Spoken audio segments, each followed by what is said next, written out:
ဘာလေးပဲဖြစ်လာဖြစ်ပြီးရင်မရှိတော့ပါလားလို့သိဖို့လိုတယ်ဦးဇင်းပြောတဲ့စကားလုံးလေးကိုတေချာနားထောင်ဘာလေးပဲဖြစ်လာတာနော်တဘာဝတရားတွေဆိုတာဖြစ်လာတာ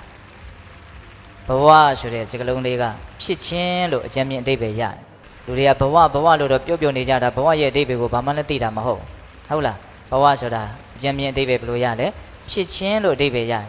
ဘာတွေဖြစ်တာတုံးလို့မေးရင်မြင်မှုမျိုးစုံဖြစ်တယ်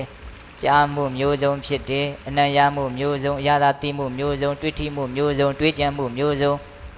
ဒီကရမဦးဇင်းတို့ရဲ့ဒီခန္ဓာအိမ်ကြီးကိုမျက်စိနာနာတရားကိုစိတ်လို့ဆိုတဲ့တကားပေါက်ကြီး6ပေါက်ဖောက်ပြီးတော့တိဆောက်ထားတာကိုအာယုန်နေနဲ့ဒီတကားပေါက်တွေနဲ့တွေ့တိုင်းတော့ဒီခန္ဓာအိမ်မှာမြင်တယ်ကြားတယ်အနံ့ရတယ်အရာသာသိတယ်တွေ့ထိတယ်တွေးကြံတယ်ဆိုတဲ့သဘာဝတရား6အုပ်စုဟာမလွဲမသွေဖြစ်လာတယ်ဟုတ်လားအဲ့ဒါတွေဖြစ်တာကိုအကြောင်းပြီးတော့စိတ်ထဲမှာချမ်းသာတယ်ဝမ်းသာတယ်ဝမ်းနေတယ်ဆိုတဲ့ခံစားချက်တွေဖြစ်တယ်ချမ်းသာတယ်ဆိုလို့ရှိရင်လောဘနဲ့တုံ့ပြန်တဲ့လိုချင်တယ်ပေါ့ဆင်းရဲတယ်ဆိုရင်ဒေါသနဲ့တုံ့ပြန်တဲ့စိတ်ဆိုးတယ်ပေါ့ဒါတွေဟာလည်းပါတော့ဖြစ်လာတာအဲ့ဒါတွေဖြစ်တာကိုဘဝလို့ခေါ်တာနော်အဲ့လိုဖြစ်ချင်းလို့ဆိုတဲ့ဒီဘဝရဲ့မတည်မြဲတဲ့သဘောကိုသိတာမြင်တာနားလည်တာကိုအနိစ္စတင်ညာလို့ပြောတာ